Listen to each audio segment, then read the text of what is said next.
vamos a seguir estudiando justamente. Y estamos en la quinta parte. Ahí se me fue. A ver, aquí está. Hechos proféticos. ¿Por qué se me va? Acá está. Bueno, no sé qué pasó. A ver si lo pesco bien. Bueno. No sé qué pasa con el ratón. Se me va. Bueno, entonces estamos en la quinta parte. Aquí está. Bueno. Vamos a ver si lo pesco. No sé qué pasa con este ratoncito. Algo así, tengo que cambiar la compu porque estoy buscando abrir. Aquí está y se me escapa. No sé qué pasa. No. Está rebelde. Bueno, vamos a ver si. Más fácil. ¿Dobla acá? Aquí. Estamos aquí. Aquí volví. Sí, acuérdense de los micrófonos, por favor. Yo bueno, le contesto, que yo le estoy enseñando a mi mamá un estilo de... A ver, bueno, vamos a apagar los micrófonos. Acá hay el micrófono. Ahí está. Bueno, entonces, nuestro estudio de los hechos proféticos, llegamos a nuestro quinto estudio, o digamos es el sexto, porque el tercero lo dividimos en dos partes, que es la profecía de las 8 iglesias, y ahora vamos a seguir viendo los hechos que podemos ver en la historia. En el estudio de los hechos que podemos ver en la historia, ya llegamos al año 31 después de Cristo, cuando Constantino estableció el descanso dominical obligatorio por medio del tipo de la ley dominical pasiva, siendo aconsejado por los obispos apóstatas que hacían la obra de Balaam y adoraban a la imagen del dios de las fortalezas, la imagen del dios de las bestias, el dragón, porque todas las bestias son cabezas del dragón y adoran al dragón. Y esa es la imagen de Baal, el dios Sol, el dios de la Gran Babilonia, que Constantino había visto en su visión llamándola Cristo. Entonces llegamos hasta aquí, al año 321, y estamos en medio de Pérgamo. Y Pérgamo, vamos a ver, termina en el año 325, porque ahí Balaam termina de hacer su obra. Después de rechazar la amonestación y el llamado de Jesús al arrepentimiento, que eso lo estuvimos viendo el estudio anterior, por medio de los miembros fieles de la iglesia primitiva, los que Roma llama los donatistas, estos apóstatas se habían convertido en parte de la sinagoga de Satanás.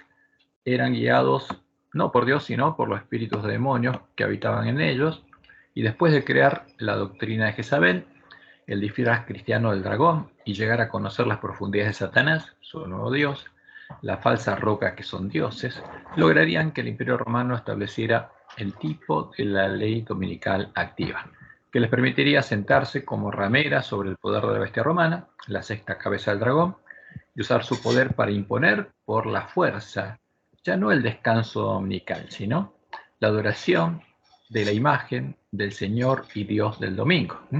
Porque eso es la ley dominical activa, impone la adoración del Dios del domingo y embriagarse de la sangre de sus antiguos hermanos. Entonces, como leemos en Daniel 11, 33, 30 al 33, porque vendrán contra él naves de Quitim y él se constristará, como lo vimos en el estudio anterior, y volverá y se enojará contra el pacto santo y hará según su voluntad. Esos son los 10 años de persecución. Volverá pues y se entenderá con los que abandonen el santo pacto, o sea, se entendería con los apóstatas. Y con ellos levantaría tropas, unas tropas especiales, tropas religiosas, que profanarán el santuario y la fortaleza y quitarán el continuo y pondrán la abominación desoladora. Entonces, este grupo que se unió a Constantino son los que quitarían la obra de Cristo, el continuo, la obra que se realizaba en el santuario de Dios, y pondrían a la abominación desoladora. Y ahora vamos a identificarla. Y en Juan 16, 1 al 3, Jesús había anticipado lo que pasaría. Estas cosas os he hablado para que no tengáis tropiezo. Aún viene la hora cuando cualquiera que os mate pensará que rinde servicio a Dios. Y harán esto porque no conoce al Padre ni a mí. Entonces, anunciando lo que había anunciado Daniel, agregando la información, Jesús dijo, bueno, va a llegar el tiempo en que cualquiera que los mate pensará que rinde servicio a Dios.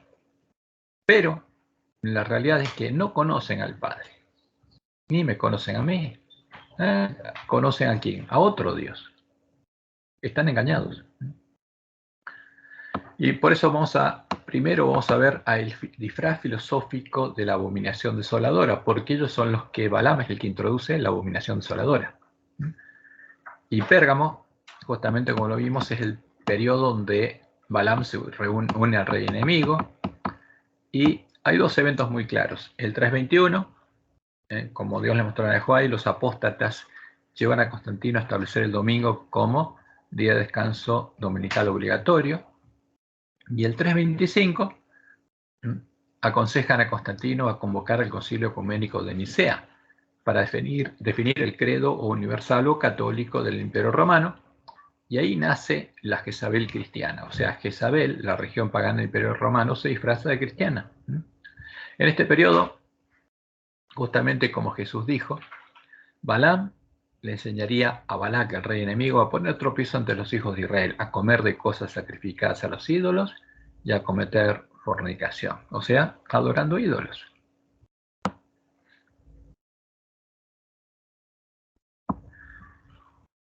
Y los que hicieron la obra de Balaam, introduciendo dentro de la iglesia cristiana la abominación a la que adoraba Constantino y creando la doctrina que Jezabel enseñaría al pueblo de Dios para hacerle comer de cosas sacrificadas a los ídolos y cometer fornicación, fueron los apóstatas que se unieron a Constantino. Y entre ellos había miembros de la escuela filosófica de Alejandría, como lo cuenta Roma. Y vimos que la escuela filosófica de Alejandría era una corriente filosófica que se desarrolló en Egipto, helenístico, griego y romano entre los siglos III y VI después de Cristo. Y era caracterizada por la tendencia a la erudición y al sincretismo entre ideas filosóficas, porque ellos querían obtener conocimiento, eran filósofos, y el resultado es que unían o mezclaban ideas. Eso es el sincretismo.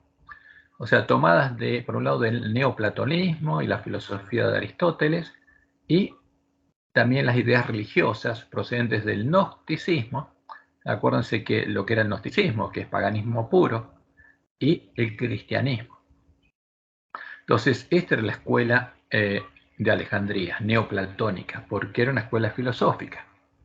Y como lo vimos la semana pasada, y Dios le mostró a Elena, que aún antes del establecimiento del papado, las enseñanzas de los filósofos paganos habían recibido atención y ejercido influencia dentro de la iglesia.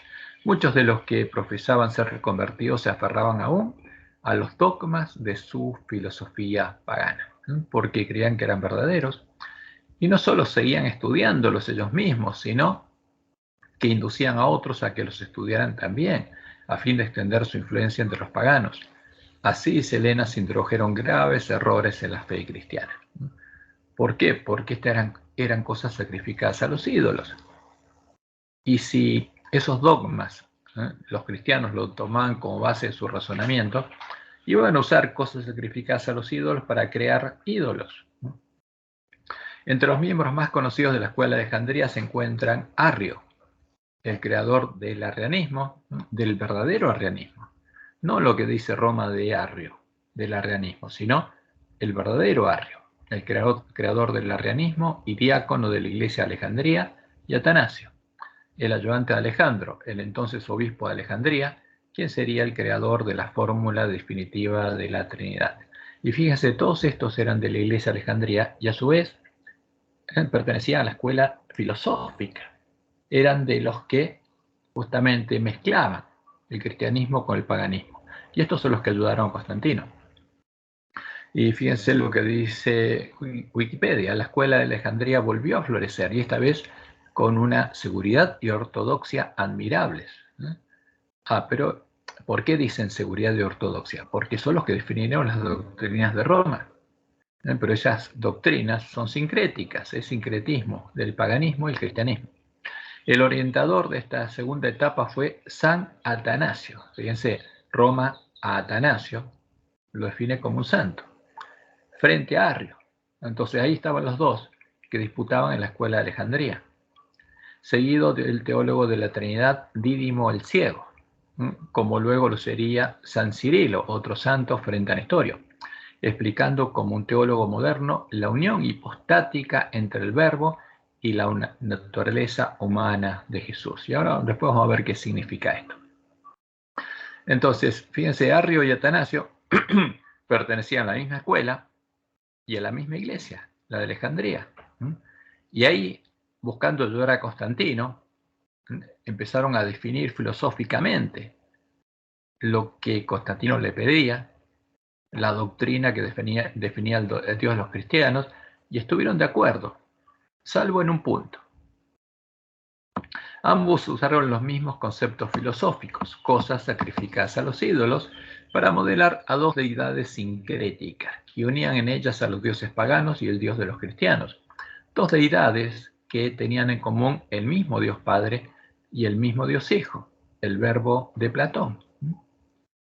Y es interesante porque vamos a ver que todos los filósofos reconocen que este Jesús es el Verbo de Platón. No es una definición nueva. Esto quedó reflejado en el credo ecuménico de Nicea, que los unió a Constantino en una fe común. Solo diferían en definir si el Espíritu Santo era o no era una tercera hipóstasis de la sustancia divina de los dioses, porque empezaron a usar los conceptos paganos, y porque para ellos los dioses eran hipóstasis de la sustancia divina. Entonces los dioses cristianos también tendrían que ser tres hipóstasis de la sustancia divina. Así definieron al ídolo filosófico que pusieron en lugar de Jehová, el Dios de sus padres. El ídolo filosófico que era enseñado en las facultades de teología de las escuelas caídas en el tiempo de Nehuay. Vamos a ver cómo ella lo indica. Entonces, en Daniel 11, 37 al 39, leemos lo que harían el hombre pecado. El Dios de sus padres no hará caso. ¿Por qué? Porque apostataría. Ni el amor de las mujeres, ni respetará a Dios alguno, porque sobre todo se engrandecerá, mas honrará en su lugar. Entonces, ¿a qué pondría? En el lugar del Dios de sus padres, a una abominación. Y esa abominación es el Dios de las fortalezas, el Dios de la bestia romana. Pondría al Dios de la bestia en el lugar de el Dios de sus padres. Dios que sus padres no conocieron. Lo honrará con oro y plata, con piedras preciosas y con cosas de gran precio. Con un Dios ajeno se hará de las fortalezas más inexpugnables. ¿Por qué? ¿Qué buscaba él? El poder. ¿Y cómo lo obtendría? Adorando al Dios de Constantino, al Dios ajeno. Y lo que obtuvo, esas fortalezas que obtuvo, es el poder de la bestia, el poder político de la bestia romana, el monte romano. Y colmará de honores a los que le reconozcan, y por precio repartirá la tierra. Y como dice Elena, es tan fácil hacer un ídolo de las falsas doctrinas y teorías como tallar un ídolo de madera o piedra. Al representar falsamente los atributos de Dios, Satanás induce a los hombres a que se formen un falso concepto con respecto a él. Muchos, dice ella, han introducido un ídolo filosófico en lugar de Jehová. Como hizo el hombre pecado, en lugar del Dios de sus padres, ¿qué puso? Vamos a ver un ídolo filosófico. La idolatría existe en el mundo cristiano de hoy tan ciertamente como existió en el antiguo Israel en tiempos de Elías. El Dios de muchos así llamados sabios o filósofos, de muchos centros de teología, no es mucho mejor que Baal, el dios Sol de los fenicios. Conflicto de los siglos 6-40. Entonces, ¿dónde iba a encontrar la verdad del pueblo adventista? ¿En las escuelas de teología de estas iglesias? No. Por eso Dios le había encargado que buscara en la Biblia y la Biblia sola. En el año 325, en el Concilio Ecuménico de Nicea, mediando Constantino entre los partidarios de las dos fórmulas, fue definida la primera fórmula de la Trinidad, de la doctrina de la Trinidad, que unía a arrianos, trinitarios y a Constantino en un credo universal o católico. ¿Por qué? ¿Qué diferencia había entre arrianos y trinitarios? Solo había una diferencia en la definición de si había una tercera hipóstasis o no en la deidad que estaban definiendo. Unos decían que el Espíritu Santo era una tercera hipóstasis o persona, una tercera hipóstasis de la sustancia divina, y los arrianos decían que no. Pero estaban de acuerdo en la definición del Dios Padre y el Dios Hijo. Y Constantino medió entre ellos para que para que se pusieran de acuerdo. Y como no se ponían de acuerdo, él dijo, bueno, esto es lo que estamos de acuerdo, fírmenlo. No están de acuerdo en qué es el Espíritu Santo, no importa. Lo importante es que estén de acuerdo en quién es el Dios Padre y quién es el Dios Hijo. Y dejando temporalmente de lado sus diferencias, para poder acordar con Constantino, definieron un Dios Padre genérico, sin nombre, con las características de Zeus. Y usando los mismos conceptos con los que definían a Apolo, definieron a un Señor Jesucristo, un Dios Hijo engendrado por el Dios Padre de su esencia, su sustancia. Del mismo modo en el que los filósofos indicaban que los dioses paganos engendraban a sus hijos. Y esta es la base del politeísmo pagano, el origen de los dioses de la bandera negra de los paganos. Y el tema es que definieron acá, usando esos conceptos, del mismo modo que lo hacían los filósofos paganos, a nuevos dioses. ¿No? Porque fíjense cómo quedó registrado en el credo de Nicea. Dice, y creemos en un Dios Padre, todopoderoso, hacedor de todas las cosas visibles e invisibles. Ahora, pero ¿cómo se llama ese Dios Padre? Porque los griegos pensaban que este Dios Padre era Zeus, porque Zeus era el creador de todas las cosas y el creador de los hombres. Entonces, ¿un pagano creía en esto? Sí, yo también creo en un Dios Padre. Ahora, ¿cómo se llama? No hay que nombrar el nombre, porque si no nos podemos unir, hay que eliminar el nombre. Por eso Jesús le dice que ellos, al ángel justamente de Pérgamo, que le dice que los apóstatas negaron su nombre y negaron su fe. Y creemos en un Señor Jesucristo, el Hijo de Dios, engendrado, como el unigénito del Padre, es decir, de la sustancia del Padre. Dios de Dios, luz de luz, Dios verdadero, engendrado, no hecho, consubstancial al Padre. Entonces acá está el concepto de un Dios que engendra a otro hijo. Entonces si Jesús es un Dios hijo, él no puede decir yo soy el alfa y el omega, porque no es el alfa. Sería como Apolo no puede decir que es el alfa, sino que su padre está antes que él. Acá Jesús sería ¿qué cosa? Un Dios engendrado por otro. Y además sería el agente del Dios Padre. Porque dice, mediante el cual todas las cosas fueron hechas, tanto las que están en los cielos como las que están en la tierra. Y este es el concepto que aparece después, que es el verbo de Platón, ¿no? Como dice la Iglesia de Roma, que San Cirilo mezcló con, justamente definió cómo fue la unión hipostática del verbo con justamente la esencia humana. Entonces, quien para nosotros los humanos y para nuestra salvación descendió y se hizo carne, se hizo humano y sufrió y resucitó al tercer día y vendrá a juzgar a los vivos y a los muertos. Este es el credo de Nicea. Entonces el Dios Padre, que es la imagen de Zeus, el Dios Hijo, que fue engendrado como fue engendrado Apolo, y creemos en el Espíritu Santo. Ese es el símbolo niceno. Y así fue creada, como Dios lo había anunciado, la falsa roca que son dioses. La falsa roca que está compuesta por personas que son dioses, es decir, por dioses, como en el politeísmo pagano, y a la que pusieron en lugar de Jehová, el Dios de sus padres, la verdadera roca, porque eso es lo que hicieron. Y en el Catecismo Roma explica que ella lo hizo. Artículo 51 del Catecismo Romano. Para la formulación del dogma de la Trinidad, la Iglesia debió crear una terminología propia, con ayuda de nociones de origen filosófico, sustancia, persona, hipóstasis, relación, etc. Entonces, ¿qué dice Roma? Que ella creó el dogma de la Trinidad y que para eso usó una terminología propia, que no conocían los cristianos, que ella creó e introdujo. Y en el artículo 52 dice, la Iglesia utiliza el término sustancia, traducido a veces también por esencia o por naturaleza, para designar el ser divino en su unidad. Entonces Roma adora ¿a quién? Al ser divino, que es la sustancia. Y vamos a ver cómo lo muestra en sus imágenes a quien adora. Y el Padre, el Hijo y el Espíritu Santo de la Trinidad son hipóstasis de esta sustancia, o sea, manifestaciones de este ser divino. Y dice el término persona o hipóstasis para asignar al Padre, el Hijo y al Espíritu Santo en su distinción real entre sí.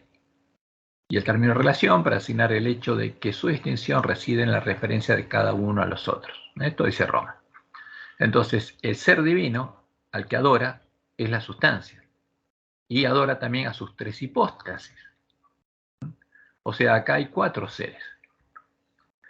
Entonces Roma dice que ella fue la que formuló el dogma de la Trinidad, que ella creó una terminología propia, no existente en medio de la Iglesia primitiva ni en la Biblia, usando conceptos de origen filosófico, los conceptos que utilizó Atanasio, que el ser divino en su unidad, el Dios, al que adoran, es la sustancia de la cual provienen las personas o hipóstasis que conforman a la Santísima Trinidad, que el Padre, el Hijo y el Espíritu Santo de la Trinidad son personas o hipóstasis del ser divino, de la sustancia, que en sus imágenes Roma representa como el Dios Sol, el Dios de Constantino, el Dios de las fortalezas, Baal, el verdadero Dios de Roma. Entonces fíjense, acá están las imágenes que presenta Roma. Ahí está Constantino, con la imagen del sol, la visión que supuestamente le dio Jesús, donde él ve el símbolo y con la inscripción, con este símbolo, con este signo vencerás. Y ese es el signo que fue introducido en medio de las tropas que levantó y que Roma adora y la llama Jesús. Al sol con la cruz la llama Cristo. Y eso no es otra cosa que Baal con la cruz, que es el símbolo de los hijos de los dioses. Entonces este es Baal hijo. Eso es lo que significa esa imagen. Y después tenemos la imagen donde ya dicen que Dios, que es el ser divino en su unidad, es el Padre, es el Hijo y es el Espíritu Santo. Y ellos se distinguen entre sí porque ninguno es el otro. Pero ¿cómo le dibujan? Como un ser con 3 cabezas. Y ese es el Sol, que se manifiesta en que en 3 hipóstasis. Una hipóstasis del Sol es el Padre, la otra hipóstasis del Sol es el Hijo, y la otra es el Espíritu Santo. Entonces ya, en la última imagen ahí tenemos a un hombre adorando a Baal Padre, Baal Hijo y Baal Espíritu Santo, porque eso es lo que significa. Esas imágenes es el Sol, las 3 hipóstasis del Sol. Y después, fíjense que abajo, ¿qué tenemos? Primero empezó a definirlo filosóficamente, y después empezó a usar directamente las imágenes de Zeus y de Apolo. Acá tenemos la imagen de Zeus, el busto de Zeus, y en la Capilla Sixtina tenemos a Zeus dándole vida a ¿quién? A Adán, porque empezó a usar directamente las imágenes paganas. Después tenemos la imagen de Apolo y la primera imagen que hicieron de Jesús en una iglesia de Roma, que se conserva, porque esa es la imagen de Apolo a la que llamaron Jesús. ¿De dónde sacaron esas imágenes? ¿Alguien vio a Jesús? No, directamente, como reconocen, usaron las imágenes de Apolo. Y adorando las imágenes filosóficas de Baal, Zeus y Apolo, el ángel del abismo, porque Apolo Jesús lo identifica con el ángel del abismo, en Apocalipsis 9, empezaron a adorar a Satanás, llamándolo Dios y Cristo. Luego empezaron a adorar y llamar Dios y Cristo a las imágenes físicas de Zeus y de Apolo que habían adorado los paganos, como dice Elena en Primeros Escritos 213. La gente quedó del todo engañada. Se le enseñó que el Papa y los sacerdotes eran los representantes de Cristo, cuando en verdad lo eran de Satanás. Y a Satanás adoraban. ¿Cuántos ante ellos se postraban? O sea, el Papa y los sacerdotes romanos adoraban a Satanás, y el que se postraba ante ellos adoraban a Satanás. En el libro de la Trinidad, de Casa Editora Sudamericana, nuestros teólogos corroboran la afirmación de Roma, mostrándonos que ellos conocen el origen extrabíblico de los términos y los conceptos filosóficos usados para definir la doctrina de la Trinidad católica, el ídolo filosófico enseñado en muchas facultades de teología. Y esto está en el libro de Trinidad, página 150. Atanasio, el joven secretario de Alejandro y presbítero en la iglesia de Alejandría, asistió al concilio de Nicea. Aunque desempeñó un papel menor en las sesiones, el concilio fue un evento modelador de su vida. Pasó el resto de su vida tratando de mantener el concepto niceno de Cristo como la doctrina aceptada de la iglesia. Ahora, lo interesante es que nuestros teólogos llaman a la iglesia católica la iglesia. Porque esta es la iglesia católica, no es la iglesia del desierto. ¿Por qué? Porque ellos aceptaron estos conceptos como verdaderos, y aceptaron lo que definió el Concilio de Nicea como verdadero, cuando Dios nos muestra claramente que estas son las tropas que levantó Constantino, no es la iglesia de Cristo. Y también en la página 153 del libro de la Trinidad dicen lo siguiente: por el tiempo de su muerte, en el 373, Atanasio había convencido a la mayoría de los teólogos cristianos de la necesidad de usar la nueva terminología, más bien que autolimitarse a los términos que aparecían en la Biblia. ¿Por qué? Porque esta terminología no estaba en la Biblia. Y pasaron décadas, dicen, antes de que cada uno entendiera los nuevos significados de esos términos. Ahora vamos a ver que estos términos ahora sí están en la Biblia. ¿Por qué? Porque como Dios le mostró en el White, los sabios de Roma cambiaron las palabras de la Biblia para reflejar su doctrina. Y como vemos, obviamente, los verdaderos cristianos, los miembros de la Iglesia del Desierto, no usaban estos nuevos conceptos. Y como le indican nuestros teólogos, pasaron décadas hasta que muchos de los apóstatas los entendieran. Pero, como lo testifica el Edicto de Tesalónica, el pueblo conocía a su Dios, nunca los aceptó. ¿Quiénes conocían estos conceptos? Los filósofos de la escuela de Alejandría, pero la gente común no conocía filosofía. Esto era parte del conocimiento de los eruditos. En la iglesia cristiana, los apóstoles no conocían filosofía, no usaban esos términos. Y vamos a Tiatira. Entonces, con la definición de la doctrina de Jezabel, termina el periodo de la obra de Balaam y empieza el tiempo de Tiatira. Tiatira comienza cuando Balaam termina su obra definiendo la doctrina de Jezabel y se manifiesta el hombre de pecado, y finaliza cuando son echados por tierra al lugar santuario de Dios y la verdad. Entonces, durante este periodo, Jezabel, como lo hizo en Israel, asesina a los profetas de Jehová. Eso es lo que empieza a hacer. Entonces, y este periodo comienza el año 325 y termina a finales del siglo XIII, cuando es exterminada la iglesia del desierto, y la verdad y el lugar del santuario de Cristo son echados por tierra. Mientras tanto, en todo ese periodo, casi 1000 años, el pueblo conocía a su Dios, se esforzó y actuó. Entonces Jezabel ahora le da a comer al pueblo de Dios la comida que preparó Balaam y asesina al remanente de la iglesia primitiva. Entonces Jesús dice esto al ángel de la iglesia de Tiatira. Y escribe al ángel de la iglesia en Tiatira: yo conozco tus obras, y amor, y fe, y servicio, y tu paciencia, y que tus obras postreras son más que las primeras. ¿Por qué? Porque había fieles, los de la iglesia del desierto, que no se unieron a Roma, y empezaron a ser perseguidos por eso. Pero sus obras postreras eran más que las primeras, porque como anunciaba la profecía, el pueblo conocía a su Dios, se esforzó y actuó.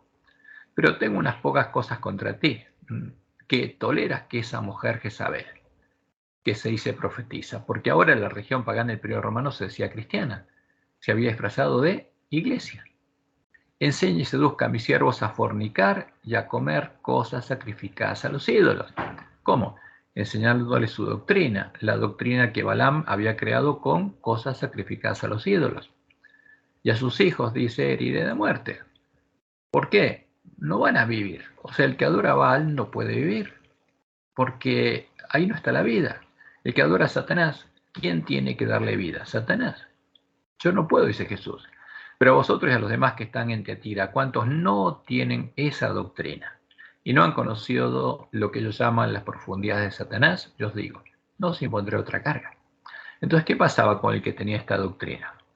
En vez de llegar a conocer a Dios, como el pueblo conocía a su Dios, llegaba a conocer a Satanás. Y Jesús le dice: pero lo que tenéis, retenedlo hasta que yo venga. Y para entender cuál fue el aporte de la religión pagana de Roma, de Jezabel, a la nueva religión ecuménica y universal de Roma, fruto de la unión del paganismo con los apóstatas de la iglesia primitiva, los que hicieron la obra de Balaam, amalgamando las cosas sacrificadas a los ídolos por los paganos con elementos de la fe cristiana, debemos entender cuáles eran las costumbres y tradiciones de la religión pagana de Roma.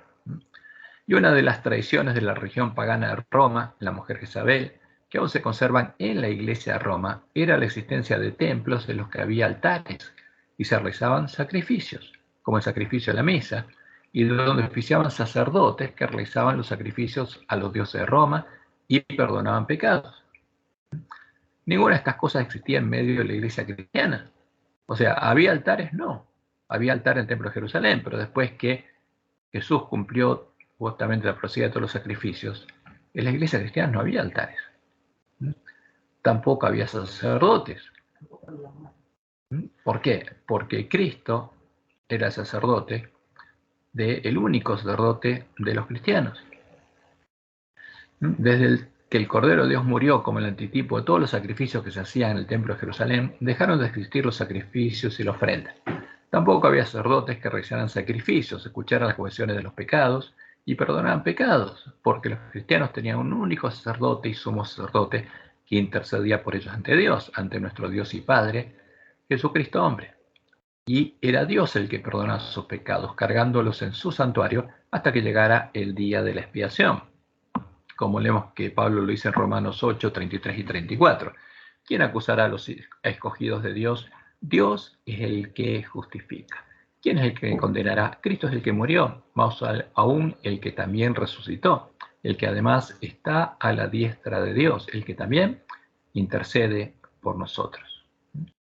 Y en 1 Timoteo 2:5 dice Pablo, porque hay un solo Dios y un solo mediador entre Dios y los hombres, Jesucristo, hombre. ¿Había sacerdotes con mediadores? No, eso era pagano. Ahora, todo ese paganismo se introdujo en la nueva iglesia que formó Constantino. Y en 1 Juan 1:9, Juan dice, si confesamos nuestros pecados, Él es fiel y justo para perdonar nuestros pecados y limpiarnos de toda maldad. ¿A quién? A nuestro Dios. Por eso Jesús nos enseñó a orarle ¿a quién? A nuestro Padre. Padre nuestro que está en los cielos, perdona nuestras deudas, ¿no? Otro hecho interesante es que, como la actual Iglesia de Roma, la religión pagana de Roma tenía pontífices y un sumo pontífice romano, a los que los romanos consideraban sagrados y se postraban ante ellos, porque, como Constantino, ellos eran los que se comunicaban con los dioses, y a través de ellos los dioses dirigían a Roma. Los romanos llamaban padre a un pontífice, y ellos llamaban hijos a los romanos. ¿Y por qué es esta costumbre de la Iglesia Católica? Porque es la costumbre de los paganos, de Jezabel. ¿Por qué los romanos ahora llaman padre a un sacerdote romano? ¿Y por qué ellos llaman hijos a los que van a la Iglesia Católica? Por supuesto, nada de esto ocurría en medio de la Iglesia primitiva, como leemos en Mateo 23:9. Y no llaméis Padre vuestro a nadie en la tierra, porque uno es vuestro Padre, el que está en los cielos. Entonces acá tenemos la historia. Había colegios sacerdotales, ¿no? Y había pontífices, que eran considerados personas sagradas. Al colegio de los pontífices le correspondía todo lo concerniente al culto público, su reglamentación, los ritos, la explicación de los misterios, ¿sí? Porque tenían misterios, como ahora tiene Roma, la supervisión de las vírgenes vestales, porque las vírgenes vestales son las monjas que tenemos ahora, la consagración de los templos, la concesión de la legitimidad de los oráculos, ¿no? Por como hace el Vaticano ahora, hay un milagro o hay una visión, un sueño, ellos tienen que decir si es legítimo o no. La reforma del calendario, como hizo el Papa Gregorio, que definió nuestro calendario, el calendario gregoriano, y la salvaguardia en archivos de los anales de la historia romana, el archivo del Vaticano. Los pontífices, por distinción, iban a la cabeza de los magistrados y presidían todos los juegos del circo, anfiteatro y teatro, celebrados en honor de cualquier divinidad. Cuando un pontífice se dirigía a la plebe, lo hacía con la fórmula hijos míos, como sacerdote romano, como hace el Papa Francisco. El pontífice Maximus, sumo pontífice, era el único ciudadano que no debía rendir cuentas al Senado ni al pueblo de Roma, y su dignidad era vitalicia, como el Papa, que es vitalicio una vez que lo nombra. Entonces todo esto viene ¿de qué? Del paganismo. Por eso es la mujer Jezabel. Jesús llama a la iglesia de Roma la mujer Jezabel porque simplemente se disfrazó de iglesia. Acá estaban las vestales, sacerdotisas de Vesta, que vivían aisladas, y tenían un noviciado en el que aprendían los misterios sagrados y después ejercían las funciones del templo, y finalmente ellas eran las encargadas de instruir a las novicias. Y había curiones o curas. Fueron establecidos por Rómulo, según la tradición, como jefes espirituales que presidían el sacrificio en cada curia y las fiestas de los particulares. Estos sacerdotes, que debían tener 50 años de edad y ser de buenas costumbres, estaban subordinados a un patriarca que se llamaba Curio Máximo, elegido por ellos mismos en una asamblea llamada Comitia Curiática. Entonces la curia elegía al Curio Máximo, que ahora es él, porque es el que elige al Papa. El Curio Maximus anunciaba las fiestas fornacales. Ahora, Esta es la religión pagana. ¿Y qué diferencia hay con la nueva? Muy poca. Como podemos ver, no solo había pontífices, había curas encargados de hacer los sacrificios en sus curias o diócesis, había clérigos, monjes y monasterios, y había vírgenes vestales y novicias que vivían aisladas en sus templos, como actualmente las monjas y las novicias que vivían en conventos.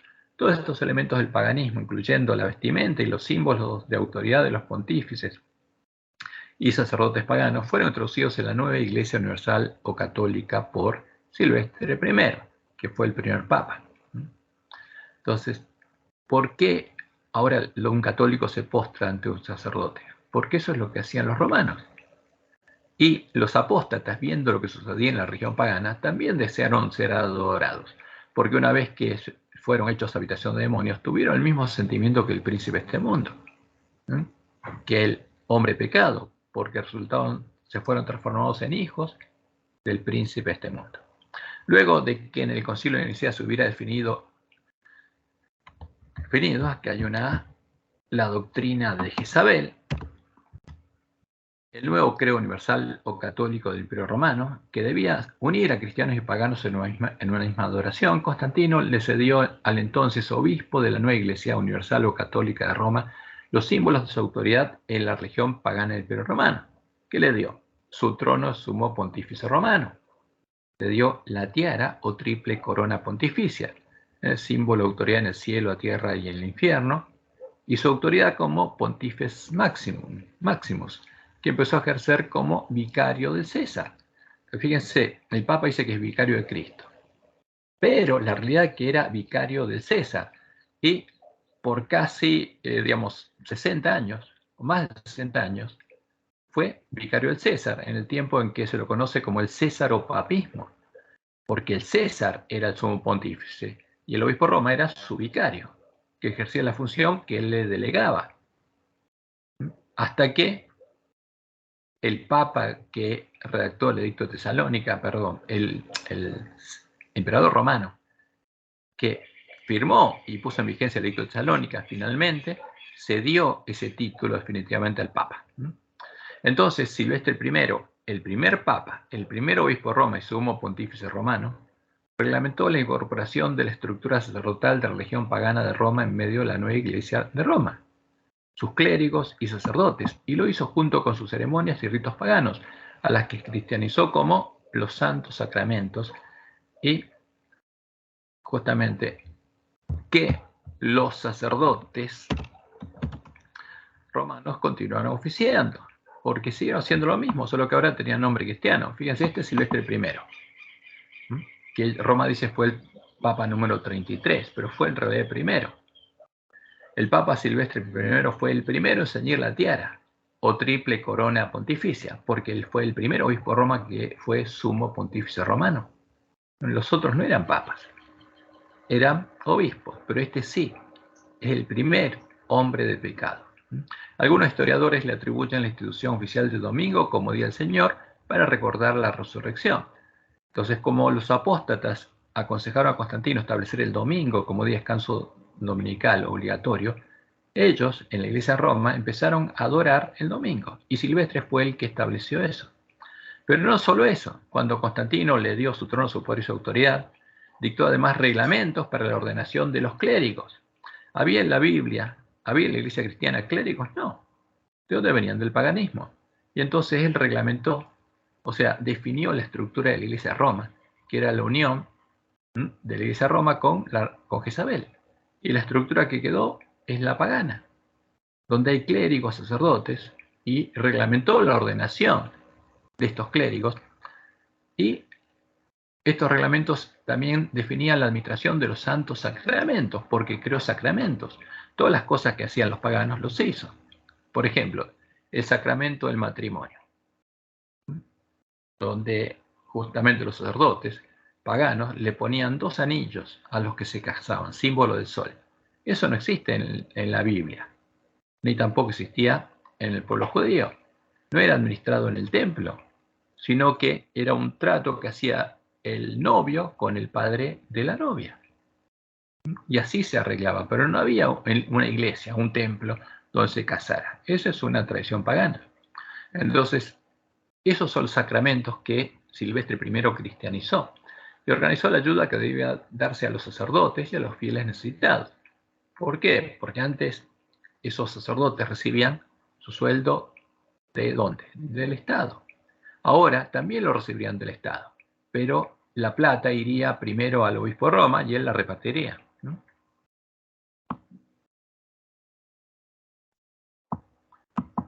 Fíjense que eso que había hecho Silvestre lo había hecho en el año 321. Había cambiado el día de oración sábado-domingo. Ahora, como supo Pontífice Romano, pretendía extender estos cambios a todas las iglesias cristianas, porque pretendía ser cabeza de todas las iglesias. ¿Cómo lo haría? Él y sus sucesores invocarían la supuesta autoridad que Cristo le habría dado a Pedro y a sus sucesores, los obispos de Roma, cuando le habría dado las llaves del reino y la autoridad de atar y desatar en la tierra y en el cielo, junto a la misión y la autoridad de extirpar la herejía de la Iglesia. Y eso es lo que vemos que dice Roma en el Catecismo. Dice que esas llaves es símbolo de su autoridad. Pero esa autoridad es la que le dio Constantino, porque Jesús no le dio autoridad a nadie. Pero en nuestra Biblia aparece que Jesús le da las llaves del reino a Pedro. Esas son otras de las cosas, una de las cosas que agregó Roma en la Biblia. Después vamos a tratar de ver cómo podemos identificar claramente cuáles son las palabras sabias de Roma y cuáles son realmente las verdaderas palabras inspiradas por Dios, porque tenemos que arreglar nuestras Biblias para que los dos testigos vuelvan a la vida. Entonces, ¿cuál fue la verdadera autoridad que utilizó el Papa?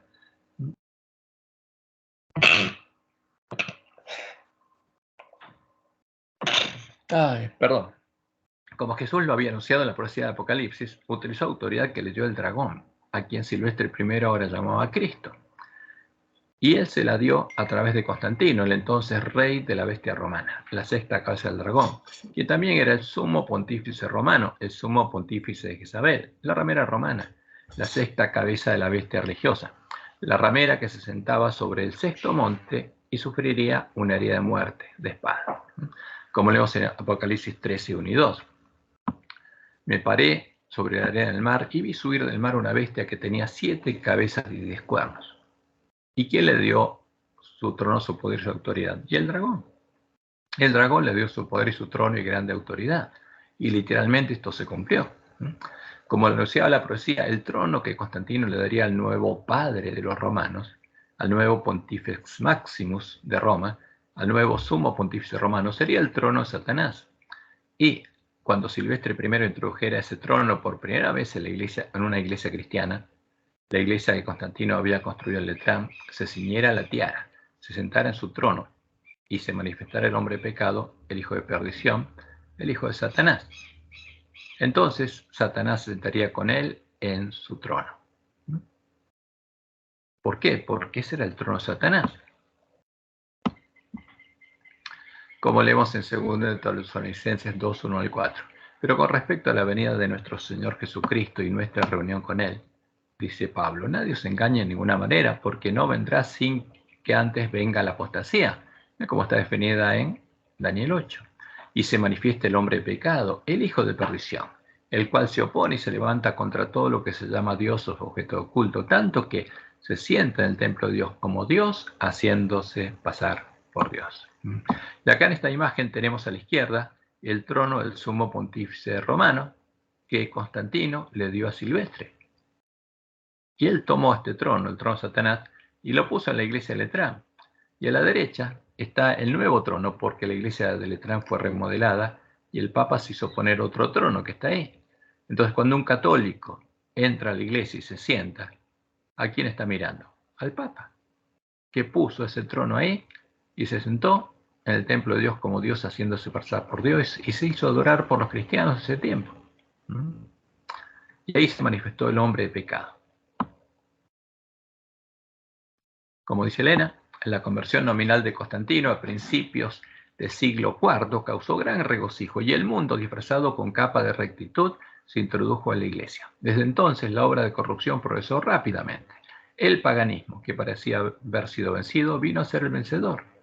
Su espíritu dominó a la iglesia. Sus doctrinas, ceremonias y supersticiones se incorporaron a la fe y al culto de los que profesaban ser discípulos de Cristo.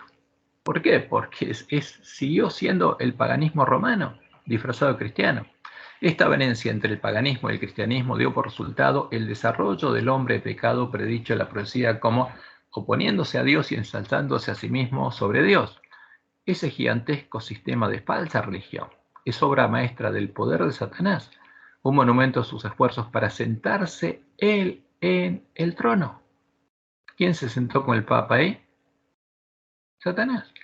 Ahora, porque los que hicieron la obra de Balaam se hicieron habitación de demonios.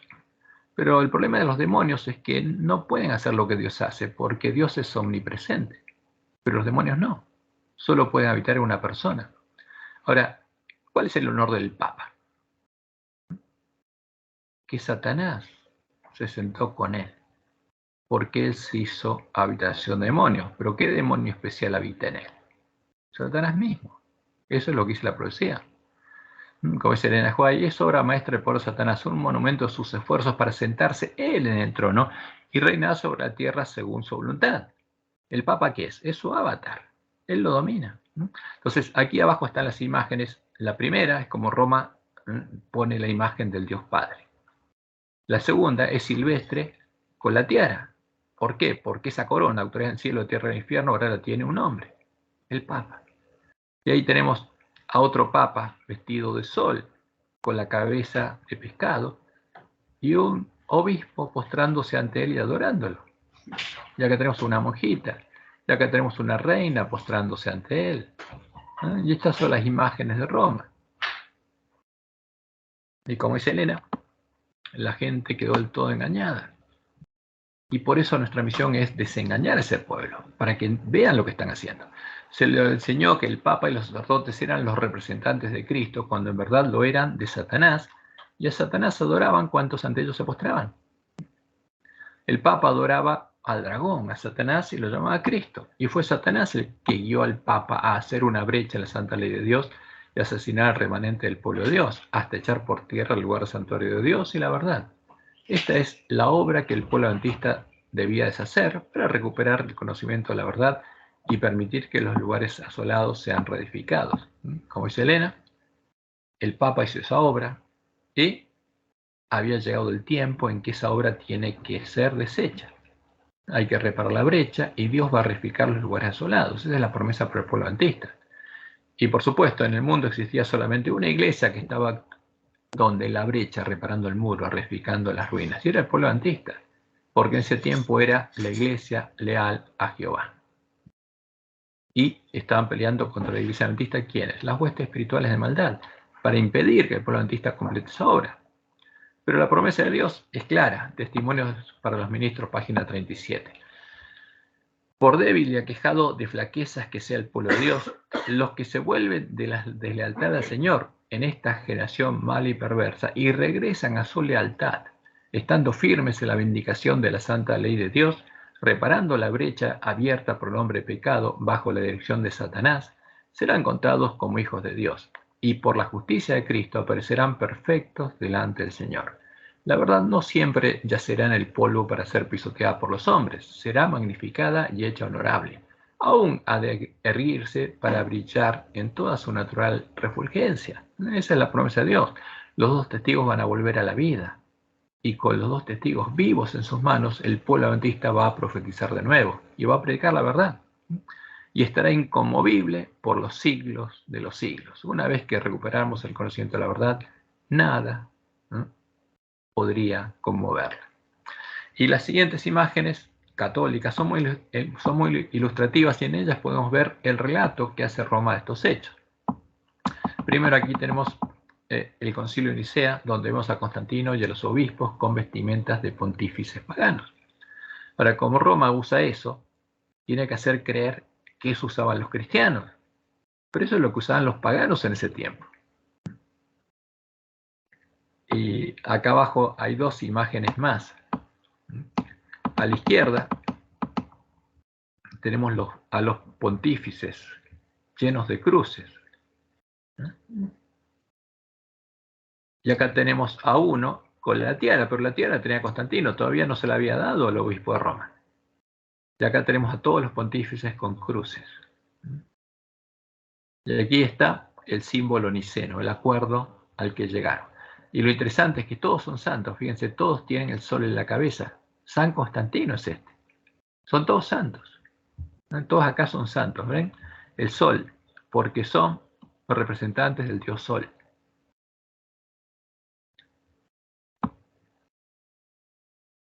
Y la segunda imagen que vamos a ver es cuando Constantino le da su autoridad a Silvestre I, vestido como sumo pontífice romano, con todos los símbolos de la adoración del dios sol. El sacerdote que lo acompaña está vestido con la vestimenta tradicional de los sacerdotes paganos, con la tonsura hecha en su cabeza, porque eso no es una costumbre cristiana, es pagana, símbolo de adoración al dios sol, y lleva una cruz en su mano, símbolo también de la adoración al sol, como lo hace habitualmente el Papa romano. Acá hay una imagen donde se presenta el momento en que Constantino le da la tiara y después su trono al obispo de Roma. Entonces, ¿qué hay acá? Fíjense, acá está el sol en la cabeza de pescado, acá hay un sacerdote pagano con la tonsura que lleva una cruz en la mano. Pero los cristianos no usaban esos símbolos, ninguno de esos símbolos, ¿no? Y acá hay otra imagen donde vemos aquí arriba a Mitra. ¿Mitra quién es? Satanás, el dios de Constantino, participando en esta reunión. Pero supuestamente Constantino le da la tiara al obispo de Roma. Y acá está la imagen de Mitra, como Mitra del signo del toro, la misma imagen, pero un niño, un bebé, sobre un perro. Todas estas son imágenes paganas. Y acá está, lo interesante es ver lo que pasó.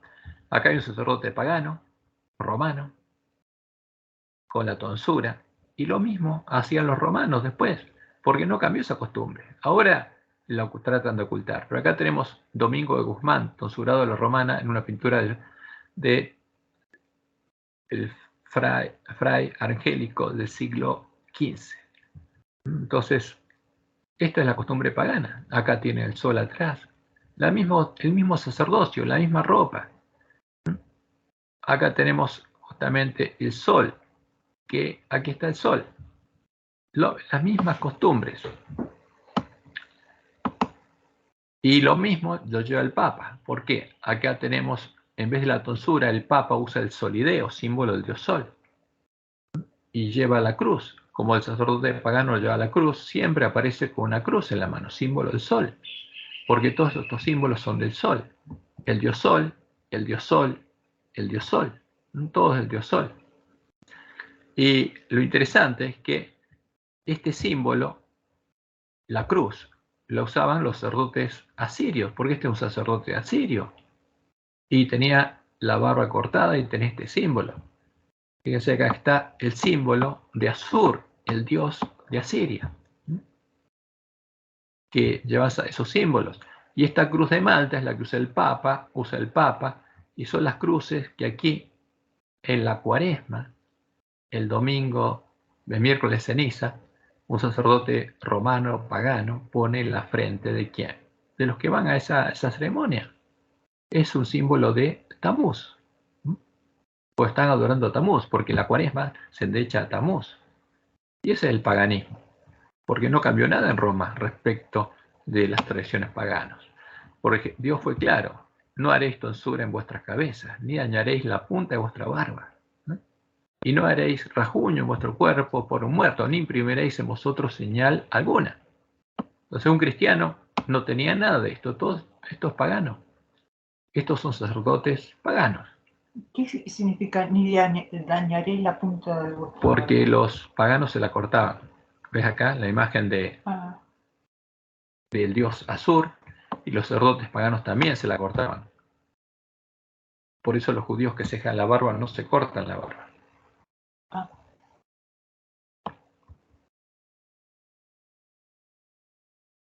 Y lo interesante es que en nuestras lecciones, por ejemplo, la de este trimestre, la lección del sábado 19 de febrero de 2022, encontramos unas interesantes declaraciones.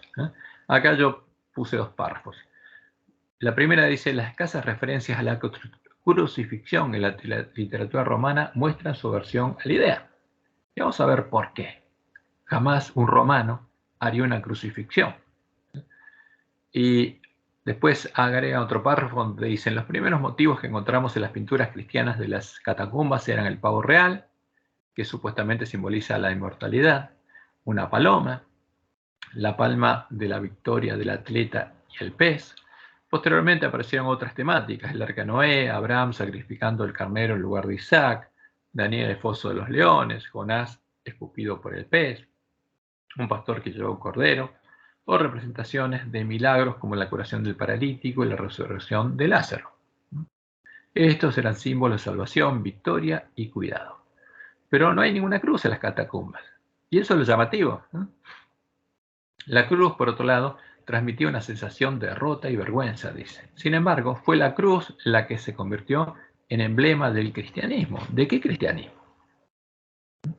Entonces, esto hay que explicarlo claramente. Para todos los paganos, no solo para los romanos, la cruz era una imagen sagrada, símbolo de sus dioses, por lo que jamás clavarían un delincuente en una cruz, profanando a la imagen de sus dioses, porque era algo sagrado. Nunca clavaban un delincuente, a Jesús no lo clavaron en una cruz. Como lo anunciaba la profecía, ellos ejecutaban a los delincuentes clavándolos en un madero, en un palo recto. ¿Cuándo se convirtió la cruz en un emblema cristiano? Del verdadero, nunca, porque el pueblo que conocía a su Dios jamás se postró ante una cruz. La cruz es una de las imágenes de la bandera negra de los paganos, desde el tiempo de los sumerios, la antigua Siria y de Egipto, y se convirtió en un emblema del catolicismo romano cuando Satanás le mostró a Constantino en visión el símbolo con el que vencería. Y los apóstatas empezaron a reconocer ese símbolo como símbolo de Cristo. Fíjense, acá están los símbolos que usaban los egipcios.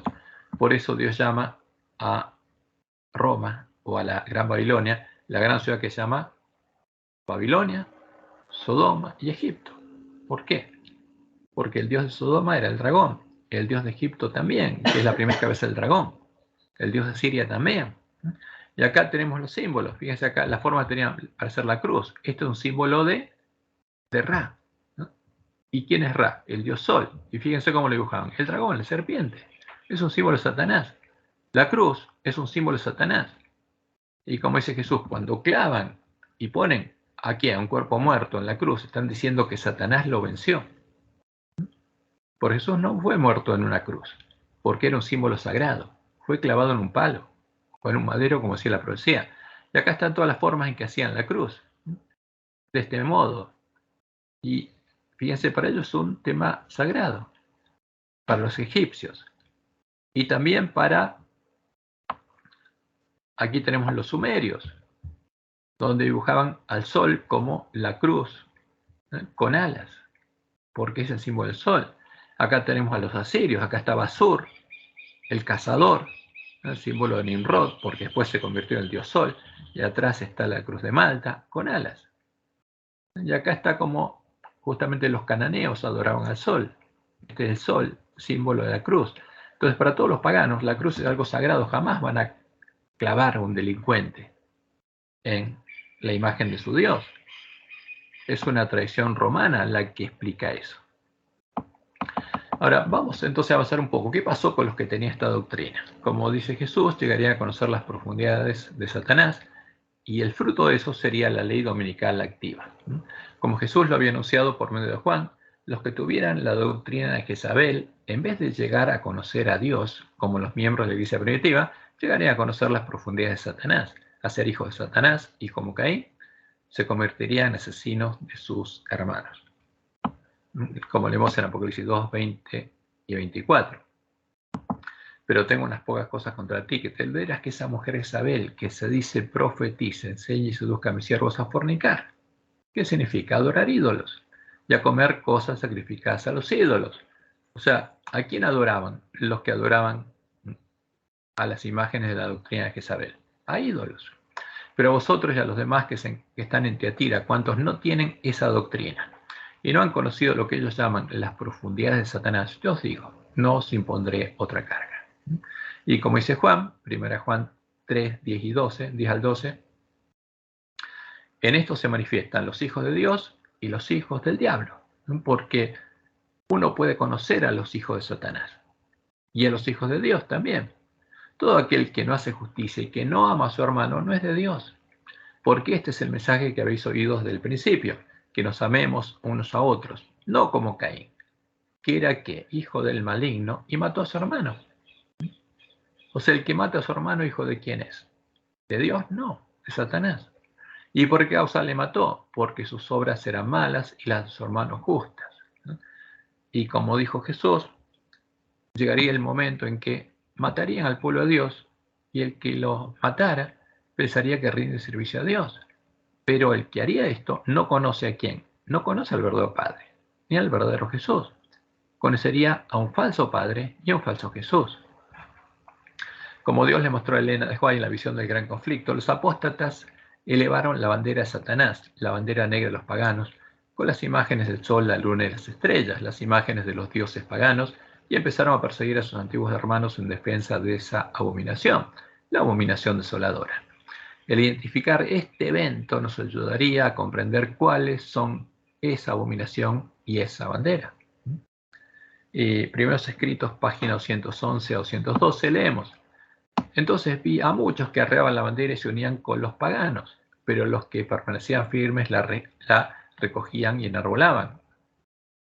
Vi que constantemente había personas que abandonaban la compañía de aquellos que llevaban la bandera pura y se unían con los paganos bajo la bandera negra, para perseguir a los que llevaban la blanca. Y esto es claro, el que empezó a perseguir, ¿qué bandera llevaba? La bandera negra. Y los perseguidos eran la verdadera iglesia de Cristo. Muchos eran muertos y sin embargo la bandera blanca se mantenía en alto y otros creyentes eran suscitados para reunirse alrededor de ella. Como podemos ver en la historia, este evento ocurrió en el año 380 después de Cristo, cuando los apóstatas de la nueva Iglesia Universal o Católica del Imperio Romano buscaron el apoyo del poder político de la bestia romana para extirpar la herejía de los miembros de la verdadera Iglesia de Cristo. El pueblo que conocía a su Dios no reconocía la autoridad del sumo pontífice romano y no adoraba a la abominación desoladora. Y se levantarán, Daniel 11, 31 al 33, levantarán de su parte tropas que profanarán el santuario y la fortaleza y quitarán el continuo y pondrán la abominación desoladora. Con lisonjas seducirá a los violadores del pacto, mas el pueblo conoce a su Dios, se esforzará y actuará. Y los sabios del pueblo instruirán a muchos, no se quedaron callados. Y por algunos días caerán a espada y a fuego, en cautividad y despojo. Porque eso es exactamente lo que pasó.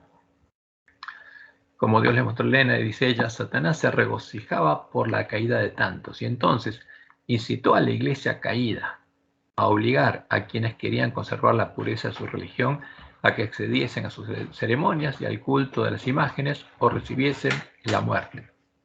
Los fuegos de la persecución se encendieron nuevamente contra la verdadera iglesia de Cristo, y millones fueron muertos sin misericordia. Entonces los que conocían las profundidades de Satanás se convirtieron en asesinos de sus antiguos hermanos. Lo que hicieron la bestia babilónica y la bestia romana es el tipo de la obra que indica Apocalipsis 13, hará la bestia que subirá de la tierra. La bestia que será una imagen de la bestia romana. Entonces, al ver qué pasó, eso nos va a ayudar a entender qué va a ser la bestia que sube a la tierra en nuestro tiempo. Como dice Elena de White, la fuerza, es el último recurso de toda religión falsa. ¿No? Cuando una religión persigue, es porque no es la religión verdadera. Al comienzo ensaya la atracción, como lo hizo el rey de Babilonia, con el poder de atracción de la música y del espectáculo. Si estas atracciones inventadas por hombres inspirados por Satanás no lograban que esos hombres adoraran la imagen, porque toda religión falsa es la adoración de un ídolo, porque religión es la unión de una persona con Dios, y si es falsa, el Dios es falso, adoran un ídolo, y en este caso la imagen que creó Nabucodonosor. Las hambrientas llamas del horno encendido estaban listas para consumirnos. Lo mismo sucederá ahora. ¿Qué dice Elena? Nos van a obligar a adorar una imagen. ¿Y qué hizo la bestia romana? Lo mismo, porque justamente la bestia que sube a la tierra va a ser lo mismo que la bestia romana y lo mismo que la bestia babilónica. Conflicto de los siglos, página 496. Cuando la iglesia primitiva se corrompió al apartarse de la sencillez del evangelio y al aceptar costumbres y ritos paganos, perdió el espíritu y el poder de Dios. Dios la dejó. ¿Y quién tomó su lugar? Satanás. Y para dominar las conciencias buscó el apoyo del poder civil. El resultado fue el papado, es decir, una iglesia que dominaba el poder del Estado y se servía de él para promover sus propios fines y especialmente para extirpar la herejía. Entonces, esto es muy claro cuando vemos a quienes quería extirpar. A esos son los herejes. Pero los herejes eran los verdaderos discípulos de Cristo. Y justamente, si nosotros queremos tener la fe de la iglesia primitiva, ese es un ejemplo para nosotros. Sabemos qué bandera tenemos que elevar y ante qué imagen no tenemos que postrarnos. Para que los Estados Unidos formen una imagen de la bestia, el poder religioso debe dominar de tal manera al gobierno civil que la autoridad del Estado sea empleada también por la iglesia para cumplir sus fines. Eso es lo que pasará en Estados Unidos. O sea, va a ser una imagen de la bestia romana y una imagen de la bestia babilónica. Entonces, para que la nueva bestia sea una imagen de la bestia babilónica y romana, acá quedó una mezcla de cosas, la bestia romana, entonces la bestia romana debe haber hecho una obra similar a la que hará la nueva bestia. La ley del Imperio Romano que unió a la Iglesia de Roma y el Estado, siendo el tipo de la ley dominical activa, también, primero, debe haber obligado a los hombres a adorar a la bestia religiosa, como dice Apocalipsis 13. Debe haber obligado a los hombres a adorar a la imagen a la que adoraba la bestia religiosa. Debe haberle puesto una marca a los hombres que adoraban a la bestia de su imagen. Debe haber hecho que ningún hombre pudiera comprar ni vender, sino solo el que tuviera la marca o el nombre de la bestia. Y debe haber declarado hereje y hecho matar al que no adoraba a la bestia y a la imagen a la que adoraba la bestia, justamente la bestia religiosa, al dios de la bestia religiosa, y no recibía la marca de la bestia, la marca de su nombre. Esto es lo que dice Apocalipsis 13. Y si lo que Dios le mostró en él es verdad, entonces la bestia romana tiene que haber hecho lo mismo. Después vi otra bestia que subía de la tierra y tenía 2 cuernos semejantes a los de un cordero, pero hablaba como dragón. ¿Por qué? ¿Quién habla por medio de ella? Por medio de ella, Satanás, porque es una cabeza del dragón.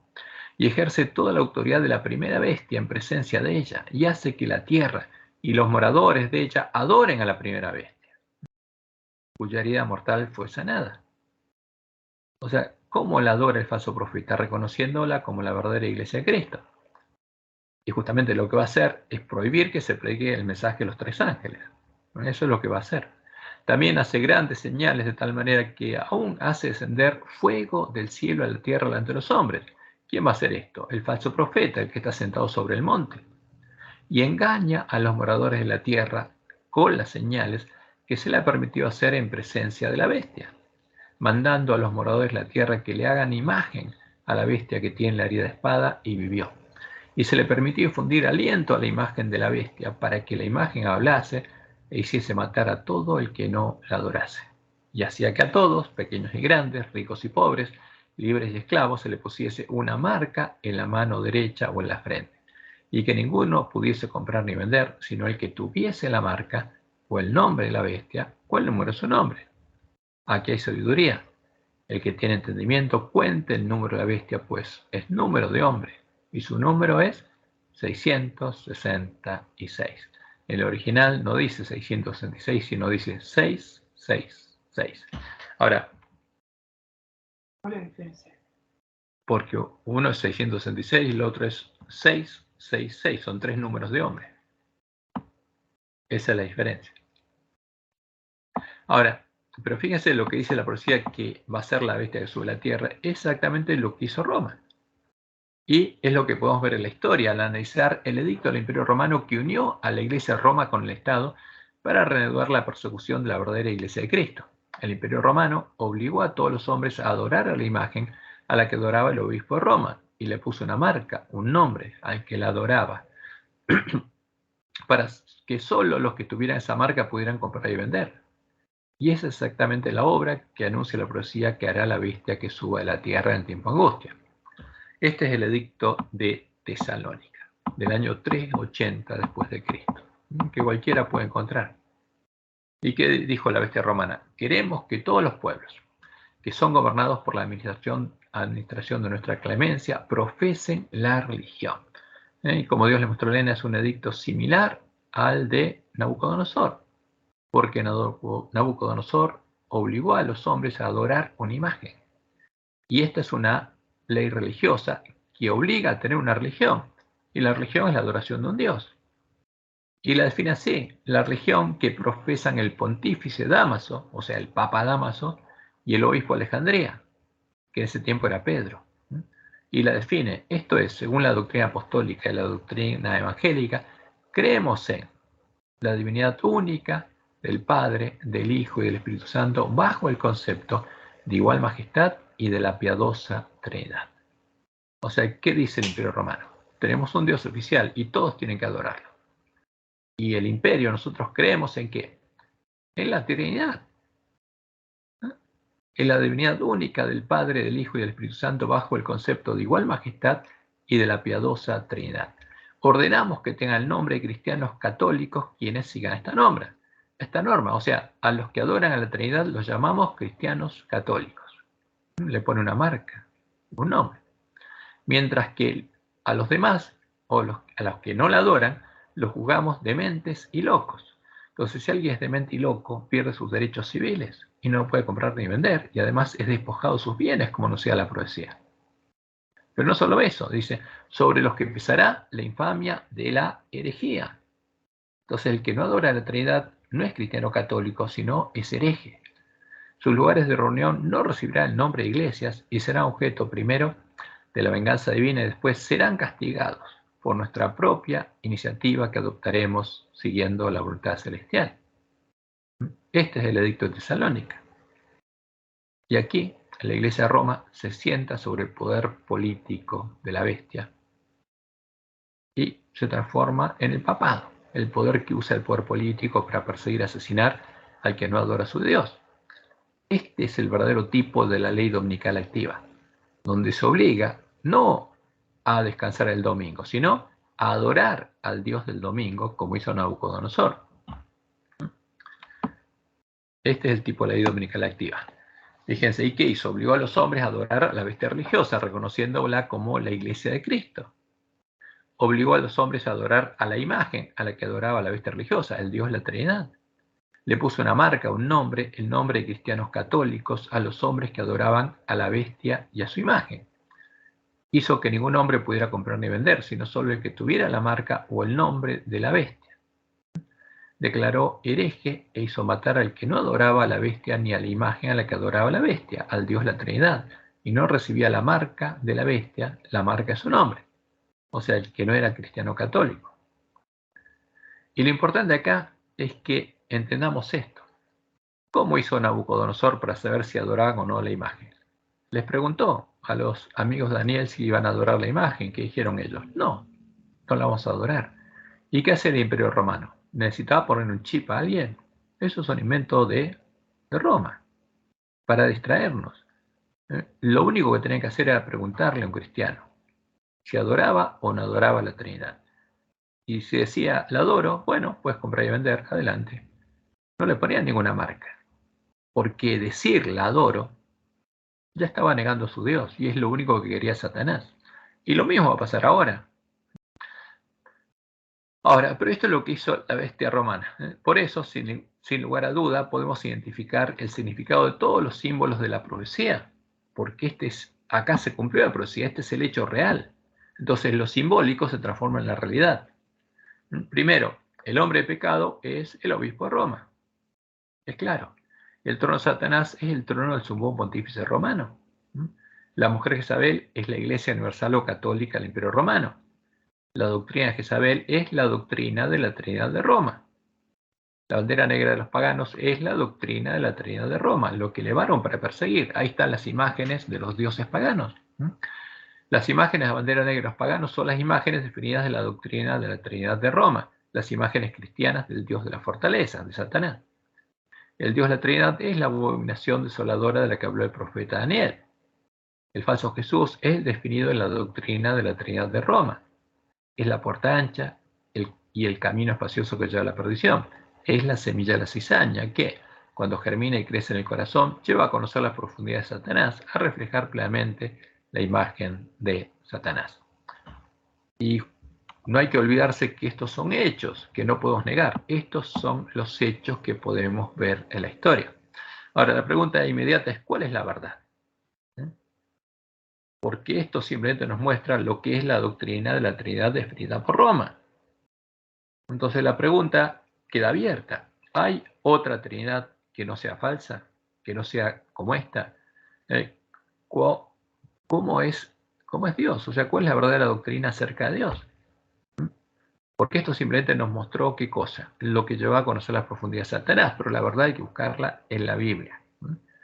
Y acá no tenemos que extendernos o inferir más cosas de los hechos que vemos en la historia. Lo claro que identifica la historia es a la doctrina que se llama Roma, la doctrina de la Trinidad de Roma. El resto tenemos que conocerlo estudiando la palabra de Dios, porque la verdad la vamos a encontrar arreglando nuestras lámparas. Bueno, hasta aquí llegamos. Vamos a parar aquí y después vamos a seguir viendo otros hechos. Pero esto es algo que tiene que abrir los ojos. ¿Podemos decir que adoramos al mismo Dios que Roma? Sí, podemos decirlo. Ahora, pero si Roma adora a Satanás y nosotros adoramos al mismo Dios, ¿a quién adoramos? A Satanás y a los demonios. Entonces, como vamos a ver, como Dios le mostró en Ahuay, el falso profeta ya se unió a Roma en puntos comunes de doctrina. ¿Y cuáles son los puntos comunes de doctrina? Los van a asombrar. Eso lo vamos a ver, si Dios quiere, en el próximo estudio. Pero estos son hechos, no son opiniones, son hechos que nadie puede negar. Son los hechos que podemos ver en la historia y nos muestran claramente cuál es el cumplimiento de la profecía y cuál es el antitipo de cada uno de los símbolos de la profecía. Bueno,